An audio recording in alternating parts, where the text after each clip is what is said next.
շատ հարցեք տալիս, հանգամանքնի բոլոր ստացվեց այնպես, որ ես ինքս ընդգրկված եմ եղել մի խմբին, որը վերջին 3 տարիների ընթացքում շատ անընդհատ ուսումնասիրել է հանրային, այսպես ասած, ուսումնասիրությունից զբաղվել հանրային քննարկումների վերաբերյալ։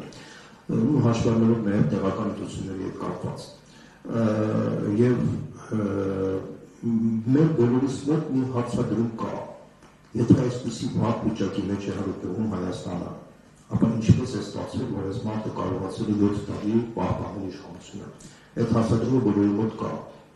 Մարդիկ մտածում են, որ միգուցե այդտեղ երկու պատճառ կարող ունել, կամ մեր ժողովրդի մեծ մասը չի գիտակցում, թե ինչ վիճակի մեջ է, կամ գիտակցում է, բայց քաղաքական ուժերը չեն կարողանում կապիտալիզացնել ժողովրդի մեծ մասի այդ ցանկությունը։ Եվ հարց առաջանում, ինչպես անել, որ փոխել այս իրավիճակը, որովհետև Վահան շատ կենտրոնական ձևակերպում դրեց, թե գալի ընտրությունների ժամանակ հարցադրում հետևանքներով մենք պետք է ապրենք, թե չապրենք։ Սա շատ կենտրոնական խնդիր է։ Ես փորձեմ քաղաքական փաթեթավորում տամ այդ ձևակերպմանը։ Հայաստանում գլխավոր խնդիրը դրված է հետևյալը։ Այն խաղաղությունը, որ պետք է հաստատվի տարածաշրջանում, ունենալու է երաշխավորումներով անվտանգային, թե չի ունենալու։ Այդ հարցադրումը առաջին հայացքից թվում է, թե լուրջ հարցադրում է, բայց իրականում եթե մենք լուրջ վերլուծենք, ապա այդ հարցադրումը շատ ծիծաղելի հարցադրում է, որտեղ խաղաղություն առանց երաշխիքների չի լինում ընդհանրապես, բոլորս էլ հասկանում ենք, բայց առաջացել է մի իրավիճակ, որ այսօրվա իշխանությանը օբյեկտիվորեն իրենց շահերի պատճառով շահավետ չէ, որ լինեն այդպիսի երաշխավորներ, որտեղ այն երաշխավորները, որ կարող են լինել իրեն շահավետ չէ, իսկ այն կենտրոնում, որ իրենք փորձում են մանրագտնել այդպիսի երաշխավորները, այդ երկրները չեն կարող այդ երաշխիք տալ։ Եվ առաջացել է այդ մեծ խզումը, որից խիստ նյարդայնացած է իշխանությունը, եւ շատ լավ հասկանում է, որ հանրության մեծ մասը ինտուիտիվ հասկանում է դա, եւ ինքը շատ վախեցած է գալիք ընտրություններից։ Տեսեք, ես մի քանի գործոն ասեմ, որ դուք պատկերացնեք։ Մեր ուսումնասիրությունները հանրային կարծիք ցույց են տալիս, որ իշխանությունը ունի կայուն մոտավորապես 10-15%, մոտավորապես այդքան։ Բայց նաեւ պետք է նշել, որ մոտավորապես այդքան է 10-15% մարդիկ են, որոնք իմպերատիվ մերժում են իրենց, ընդգրկված շատ ակտիվ են մերժում իրենց, մնացած մոտավորապես 70%-ը բավականին պասիվ դիրքորոշման մեջ են, ինչու՞։ Ոչ թե իրանք պասիվ են որպես մարդ, այլ պարզապես այդ մարդիկ ուզում են գտնել այլընտրանք իրենց պատկերացումներով այլընտրանք, որը ոչ միայն քննադատի այսօրվա իշխանությունը, ոչ միայն նշի իշխանության բոլոր խոցերի սոցիալական գործերից անվտանգները, այլ կոնկրետ առարկայական ներկայացնի, թե ինչ այլընտրանք կարող է լինել Հայաստանի համար։ Այդ մարդիկ քանի որ չեն տեսնում այդպիսի այլընտրանք, այդ մարդկանց մոտ առաջանում է պասիվ, կրավորական, բայց ընդդիմադիր տրամադրվածություն, բայց ոչ ակտիվ գործողություններ, որի արդյունքում ստացվում է այնպես, որ փոքրամասնությունը ներկայացնող իշխանությունը կարողանում է պահպանել իր իշխանությունը, իսկ այն մեծամասնությունը, որը դժգոհ է իրավիճակից, չի կարողանում փոխել իրավիճակը։ Որն է դրա պատճառը։ Ես այդ հարցի պատասխանը երկար մտորությունով արդեն հասկացել եմ։ Պատճառը կայանում է նրանում, որ տեսեք մեր երկրում 30 տարվա մեջ տնտեսական եւ քաղաքական դաշտում ձևավորվեցին այսպես ասած փակ ոչ կորպորատիվ մտածողություն։ Տեսեք, եթե մենք տեսնենք մեր տնտեսական դաշտում գերակշիռ մաս են կազմում կամ ՍՊԸ-ները, փակ բաժնետիրական ընկերությունները, կամ ժամանակ պատասխան ընկերությունները, այսինքն բաժնետիրական ցուցակագրված ընկերություններ, որոնք բաժնետոմսեր կարող են թողարկել եւ լայն հանրության կարող են աշխատել, դրեփը կարող է ասել շատ չնչին դեր է, շատ քիչ են եւ այդ մտածողությունը տարածվել է նաեւ քաղաքական դաշտում։ Քաղաքական դաշտում մոտ 100 կուսակցություն, բայց այդ 100 կուսակցության հետևում կանացել նատակի կուսակցությունները ընդհանրապես չեն աշխատում հասարակության հետ, հասարակության ճնշող մեծամասնությունը չի ճանաչում։ իրենցից որևէ սպասում չունի, ավելին կարող եմ ասեմ, քաղաքական հիմնական խաղացողները սեփական օրակարգով են հանդես չեն գալիս, որպեսզի հասարակությունը օրակարգով բուժի։ Տեսեք, մենք հիմա խոսում ենք իշխանության օրակարգի շուրջ։ Եկեղեցու շուրջ քննարկում ենք կաթողիկոսը լավն է, վատն է, Փաշինյանը իրավունք չունի, բայց դա իշխանության օրակարգ է։ Իշխանությունը այդ օրակարգը փաթաթել ներբզի, մենք էլ քննարկում ենք դա, ընդ որում քննարկման ժամանակ կարող ենք 10 տեսակետներ հայտնել, նույնիսկ ընդդիմադիր խոսույթի մարդիկ կարող են 10 տեսակետներ հայտնել, բայց նույն գնահատականներով, եւ որը խաղաշփոթ առաջարկում մարդկանց մոտ։ Արդյունքում մարդու մոտ սկսում է իսկապես քանի որ չի հասկանում ընդդիմադիր դաշտի խոսույթի 10 կողմերը, ինքը սկսում է հիմնականում քննարկել արդեն իշխանության կողմից ներկայացված խնդիրը, թե կաթողիկոսը լավն է, թե վատն է, հասկանալ չէ՞։ Արդյունքում հասարակությունը սկսում է հիմնականում աշխատել, մտածել իշխանության կողմից առաջարկված օրակարգով, որի արդյունքում իշխանությունը միշտ հաջողված է դուրս գալու։ Դա քաղաքագիտական օրենք է։ Մինչդեռ ես ասեմ ձեզ, նույն քաղաքագիտական օրենքներից է նաև այն, որ նույնիսկ եթե այսօրվա իշխանությունը այսպիսի խատարակ արդյունքներ չտար, միևնույն է հասարակության մեջ առաջանում է հոգնածություն։ Այսինքն մոտավորապես 7-10 տարիների ընթացքում ամեն 7-10 տարին մեր տիպի երկրներում առաջանում է հոգնածություն եւ պահանջ է գալիս իշխանության փոփոխության։ Դա եղել է եւ Վրաստանում, եւ Հայաստանում, եւ Ուկրաինայում այն երկրներում, որտեղ կան այսպես ասած մեղմ բռնատիրական ռեժիմներ, պայմանական սեզորակետներ, խոսքը չի արտադրվում կոշտ բռնատիրական ռեժիմների։ Դա նույնն է նաեւ դեմոկրատական երկրներում, եվրոպական երկրներում, ասենք 10 տարուց ավել դժվար կտեսնեք մարդուն, որ կարող է կառավարել, ասենք բացառություններ կան, իհարկե, օրինակ ասենք Մերկելի օրինակը կարող են բերել, բայց դրանք բացառություն են։ Պարզապես 5-10 տարիների ընթացքում միշտ այդ հանրությունը հոգնում է, նույնիսկ եթե ինքը լավ հաջողված ղեկավար է դառնում։ Հայաստանի պարագայում իմպերատիվ պահանջ կա հասարակության մեջ, որ այս իշխանությունը պետք է հեռանա։ 40% մարդկանց պահանջում է, որ այս իշխանությունը հեռանա հենց այսօր, մոտավորապես 60-65% ցանկանում է, որ այս իշխանությունը հեռանա, բայց այլ խնդիր է, որ այդ մարդիկ դեռ չեն տեսնում այդ անընտրանքը։ Ինչ են ես տեսնում, ասենք տեսակետ հայտնվեց, որ իսկապես պետք է լինի մեծ կոնսոլիդացիա, բայց ես մի բան կարող եմ ասեմ, այդ տեսակետը ճիշտ տեսակետ է, բայց այդ կոչը միշտ էլ կոչ է, այդ մեծաշել այդ կոչը ցավոք սրտի հաստատ չի ստանում, որովհետև մեր քաղաքական դաշտը այդ կուլտուրան չունի, այս դատողության։ Ես կարծում եմ, որ այս պարագաներում կոնկրետ մարդիկ, դա լինեն քաղաքագետներ, փորձագետներ, թե հայտնի քաղաքական գործիչներ, պետք է իրենք կարողանան այդ կորպորատիվ կուլտուրան իրենց վերցնելով, իրենք փորձեն տանեն կոնսոլիդացիոն պրոցես, այսինքն տանեն հետևյալ տարբերակով։ Ոչ թե ասեն, որ սրանք հանում խաղից դուրս, սրանք խաղից փորձում, սրանք հանում խաղից, այլ փորձեն բոլորի հետ համադրեն իրենց շահերը։ Սա քաղաքագիտական ակսիոմ է։ Իհարկե բոլորս ուզում ենք, որ Հայաստանը փոխվի, բայց բոլորը իրենց մտքում իրենց տեսնում են պոտենցիալ ապահովներ եւ ուզում են, որ իրենք փոխեն Հայաստանը։ Դա հասկանալի է եւ դա տրամաբանական է, ցավոք սրտի մենք չենք կարող անտեսել այդ փաստը։ Մենք պետք է կարողանանք համբերատար երկխոսության ճանապարհով փորձենք կարողանալ քաղաքական դաշտում կոնսոլիդացնել, համադրելով բոլորի շահերը, հասկացնելով աղմեկի կշիռն ու այսպես ասած հնարավորությունը եւ ձևավորել մեծ միավոր, ինչպես որ դա եղավ Վրաստանում 2011-ից 12 թվականներ, երբ որ Իվանիշվիլին կարողացավ հավաքել իր շուրջ քաղաքական դաշտի հետո 90%-ը։ Ես տեսնում եմ այդպիսի հնարավորություն, միգուցե 90% չլինի, բայց լինի ասենք 50-60% կամ 70%։ Ես կարող եմ ասել, որ դա շատ իրատեսական է եւ եթե դա կյանքի կոչվի, ապա դուք ուղղակի կզարմանաք, թե ինչ աստիճանի ողջունություն կառաջանա մեր հասարակության մեջ, դուք ուղղակի կտեսնեք եւ կշշմեք, թե ինչպիսի փոփոխություն կլինի նաեւ այն պասիվ զանգվածի մոտ, որոնք սպասում ունեն եւ իրենք էլ միանգամից կողքորեն, որտեղ այդ պահանջը կա իմպերատիվ, ես դա տեսել եմ մարդկանց հետ շփվելուց, նույնիսկ բաներ կան, մազեր կան, որտեղ երբ որ իշխանությանը կողմնակցի մարդը որ խոսում է, որը մնացածները ծաղրում են իրեն, այսինքն 10-15%-ը այնքան մարգինալ է դարձել,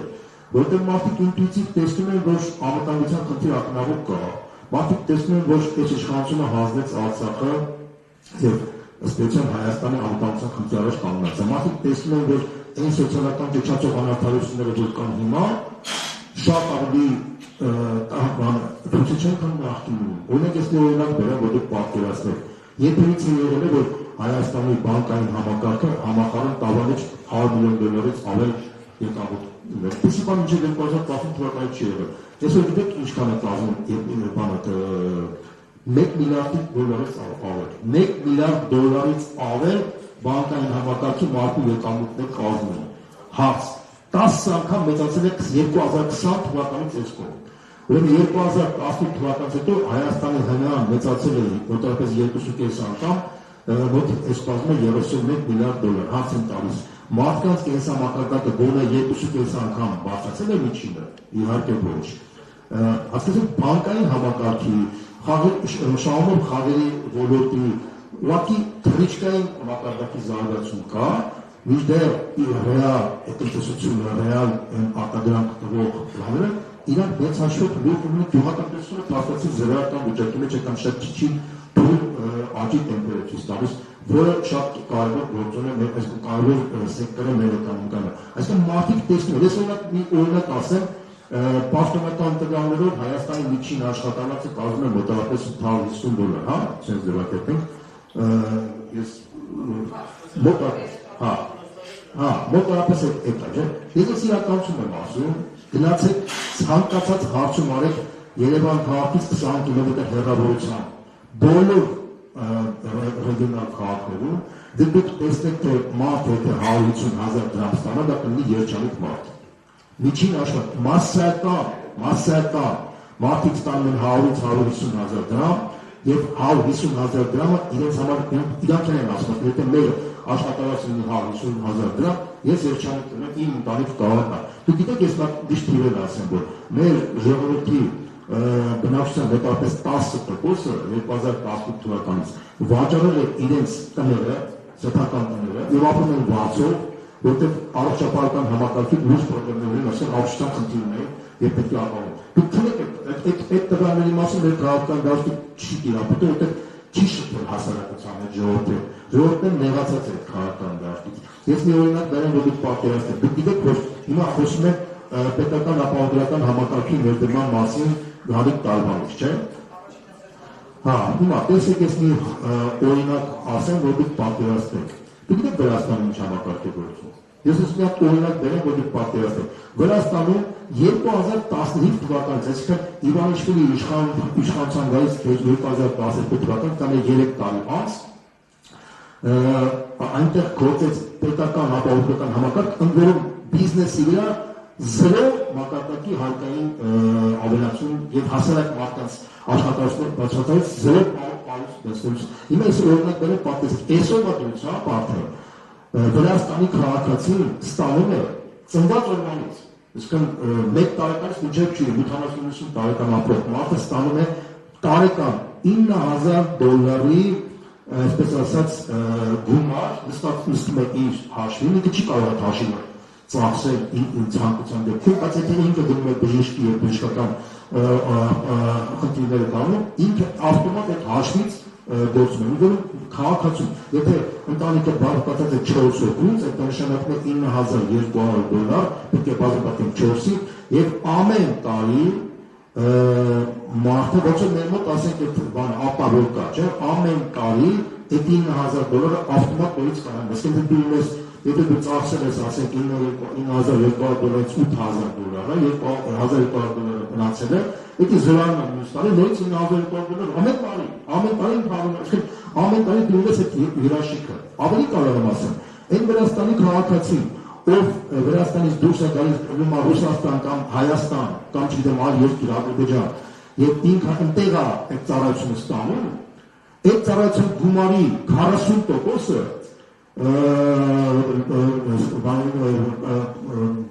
այսպես ծածկվում է այդ իր այդ ֆոնդից, որ կա ինքը 40%, հասկանալի պատճառով, եթե Վրաստանն էր 100% կա, այսինքն եթե մարդը պետք է օպերացիա անի $2,000 Վրաստանում 100% $9,200 գալիս, եթե $2,000 մուծել ինքը Հայաստանում, $2,000 մուծում է Հայաստանում, հետո գնում է Վրաստան իրան $800 անում են այդ բանը, ինքը $800 պետք շահում է։ Սա կոչվում է անցումային երկրի Իսով չափ սոցիալական պետություն, իսկ մեր հարևան երկիրն է, չեմ ասում Ֆրանսիայի կամ Իտալիայի կամ չգիտեմ Իսպանիայի մասին, որտեղ շատ ավելի բարձր մակարդակի սոցիալական ապահովություն կա, կամ տրանսպորտի ոլորտը մենք ուսումնասիրություն ենք արել ուղիղ 2 անգամ ավելի էժան է տրանսպորտային ծախսերը, տոմսի արժեքը քան Հայաստան, ուղիղ 2 անգամ, չեք ասում, որպես պատկերացնեք, այսինքն այնտեղ եթե օրինակ մեր մոտ դուք գիտեք, որ տրանսպորտի աբոնեմենտը մի տարվա աբոնեմենտը արժի 88-ից 90,000 դրամ, ու տախտած ոնց է բանում։ Այնտեղ արժի $100, այսինքն $37,500, այս ավելի ստույգ ասեմ։ $37,500, այնտեղ արժի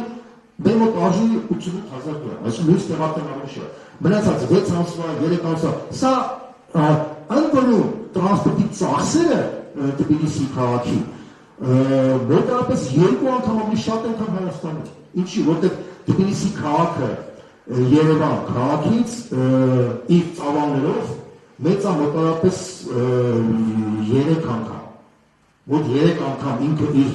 մասշտաբով, ծավալներով մեծ է եւ իրենց մոտ վարելիքը օգտագործում են մոտավորապես մի չեմ ասում կոնկրետ 3 անգամ կլինի, բայց առնվազն 2-ից 3 անգամ ավելի շատ է լինում, քան Երևանը։ Եվ մենք ուսումնասիրել ենք օրինակ ինքնարժեքը Երևանի, տրանսպորտի դա գալիս է մոտավորապես 60-ից 70 դրամի կարգի, որոնք հիմա ծախսել հա։ Ես օրինակ ինչ եմ բերում, օրինակը բերում եմ այս իշխանության, այլասերվածության, լկտիության, ուղղակի չափերը, ուղղակի անսահման դրույթ են կրել։ Եվ ժողովուրդը մեղք վիճակի մեջ է, որովհետև ցավոք սրտի եմ ասում, ժողովուրդը դա զգում է, ինտուիտիվ տեսնում է, համատարած դժգոհություն կա, համատարած։ Եվ պարզապես մարդիկ չեն կարողանում իրենց դժգոհությունը, այսպես ասած, ներկայացնել, որովհետև այդ դժգոհության քաղաքական դաշտում այդ դժգոհության կապիտալիզացնող ուժեր չկան։ Մի շատ պատմես, ասեցի թե ինչ պատճառով։ Նախ իրենք լուրջ մակարդակով չեն ուսումնասիրում հանրային կարծիքը, չեն աշխատում ժողովուրդը։ Հիմնականում աշխատում են ընտրություններից ընտրություն, որպեսզի ինչ-որ քրոս տանան եւ մարդիկ դա ինտուիտիվ տեսնելով վիրավորվում են հասկանան, որ այդ մարդիկ լուրջ չեն եւ դրա համար այդ մարդիկ լուրջ երևակայություն չեն կարող ստանալ։ Բայց նույնիսկ է կրկնում, մարդկանց մոտ պահանջ կա մեկ միասնական մեծ կոնսոլիդացիայի եւ այդ կոնսոլիդացիան իմ կարծիքով կոչելով հնարավոր չի, սա տեխնոլոգիայի խնդիր է, պետք է իսկապես այն մարդիկ, որոնք ունակ են դա անել, եթե իրենք կամ տեսողություն կարողանան անել, իսկ այդ գործընկերները կարողանան իրենց օգնել, ես 100% համոզված եմ, 100%, որ Հայաստանում իսկապես հնարավոր կլինի փոխել իրավիճակը, փոխել այս խայտարակ իշխանությունը, իսկապես զարգանալ այնպիսի նորմալ երկիր, որ ըստ էության ոչ թե բանկերը 10 անգամ ավելի շատ կամ 20 միջին մակարդակի մեր քաղաքացիները իրենց որակը բարձրացնեն, սոցիալական արդարության գոնե մինիմալ զգացողությունը արդեն կվերապահվի, չեմ ասի, որ կոռուպցիան ընդհանրապես կվերապահվի, մի կոռուպցիայի մասին Transparency International-ի գնահատականներով ամեն տարի Վրաստանում կոռուպցիայի գործակիցը 20%-ով ավելի բարդ վիճակի մեջ քան Հայաստանում։ Սա էլ ինչի մասն է, որ համակարգային կոռուպցիա կա, եղել է Հայաստանում, նախկինում էլ մնացել է նույնը կա հետև համակարգային, բայց նույնիսկ այս թմկարված եւ ռեկլամ կամացված իբրտե դեմոկրատիայի բարձրի պայմաններում հարևան Վրաստանից մենք 20%-ով ավելի զուջում նույնիսկ այդ հարցում։ Սա է խնդիրը։ Պարոն Հովհաննիսյան, ուզում եք արտահայտել։